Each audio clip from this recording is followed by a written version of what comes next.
Hello. Have you ever been woken up several times throughout the night and it was so frustrating and you thought, I just want to get some sleep? Or if you were sleeping nicely or sitting comfortably and somebody said, scooch over, make room. Sometimes it can be hard to make room. Well, we were just talking this past Sunday how Mary was a great example of making room and choosing love, even at a time that was pretty difficult for her. I love this book. This is from the bookshelves of the St. George's Episcopal Bookshop, so stop in and grab your own copy. It's called The Midnight Visitor by Juliet David, illustrated by Joe Perry. It was very cold and dark outside. Miriam had never seen so many people in the little town. She was glad she was snug in her cowshed. When she breathed out, steamy clouds floated up from her damp nose. Dan, the herdsman, had long gone home. Miriam settled herself down for the night. Tip, tip. What was that? Just the wind. Tip, tip, tip. There it was again. Miriam raised her head. Someone at the door. Moo, moo. Who's there? Just me and my little family, piped a squeaky voice. It was Rita Rabbit.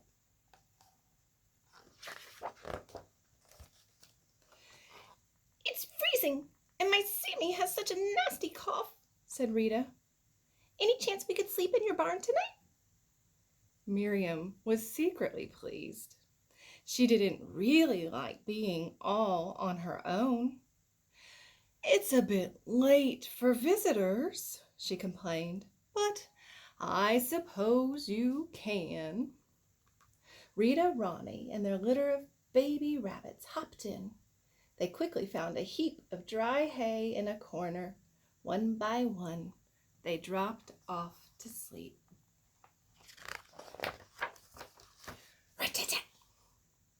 Miriam was just dozing off. The barn felt a bit warmer now, and she was very tired. Now what's the matter? Moo! Who's there? Ruff, ruff. It's me, Freddie Fox. Miriam glanced over at Rita and her family, all fast asleep in a furry, heaving mound. Sorry, it's far too late, she told him. Ruff, ruff. Please, Miriam, barked Freddie. All the chickens are locked up for the night, and it's so cold I think it might snow.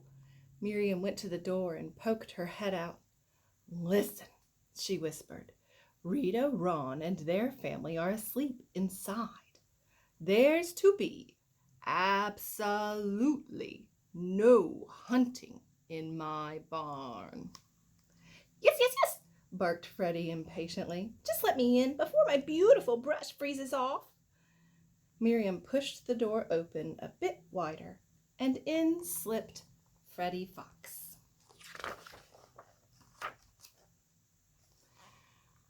Freddie prowled around and around, sniffing the air. He chose a cozy spot near the cow's feeding box and curled up to sleep. As good as his word, he pretended he'd not even seen the rabbits. Miriam sighed, then settled down and tried to sleep again. Do-it-do-hoo! An owl hooted. The wind howled. The flickering lantern swung.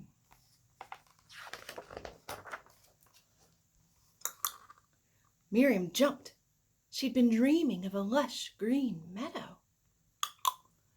The door shoved open. Dan's boss, the innkeeper, shone his lamp around the stable. This is it, he said. It's the best I can do. What cheek, thought Miriam. There's nothing wrong with my cowshed. In came a really tired-looking man and his wife. The man went back outside and led in a bedraggled donkey, laden with bundles and bedding. "Make yourselves as comfortable as you can," said the innkeeper. Then he left. "Is this a cowshed or a hotel?" Miriam thought to herself.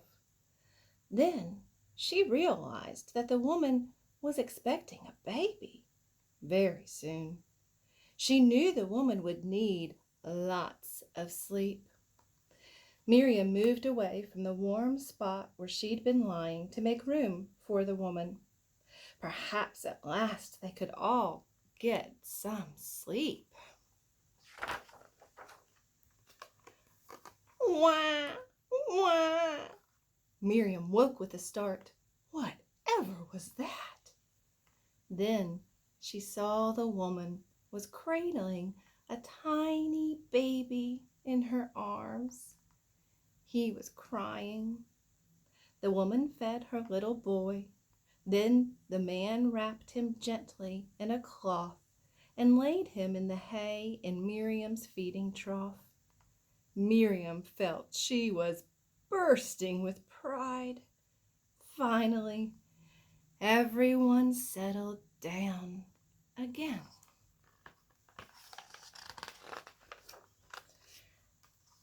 Miriam almost dozed off.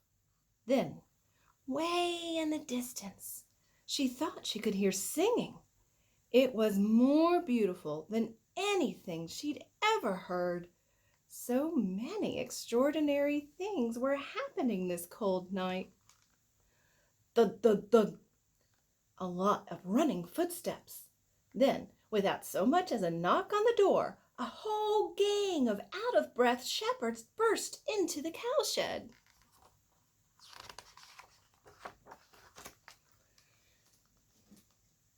The moment they saw the sleeping mother and her baby, the shepherds stopped, fingers to lips. Shh, shh, shh. They stared in wonder. The mother woke. She checked quickly that her baby was safe. "Sorry, lady," said a bold shepherd. "We didn't mean to wake you." "An angel told us we'd find you here," whispered another. "He said you'd had a very special baby," piped up the third.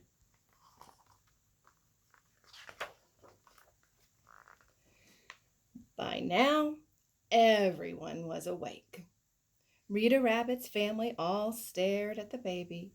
Freddie Fox sat up, stretched, and sniffed the air. The visitor's donkey nuzzled a wooden post and whinnied. The shepherds knelt by the baby's makeshift bed. "Look, we ought to be getting back and let you sleep," said one shepherd at last. "We'll always remember what we saw here tonight," whispered his friend.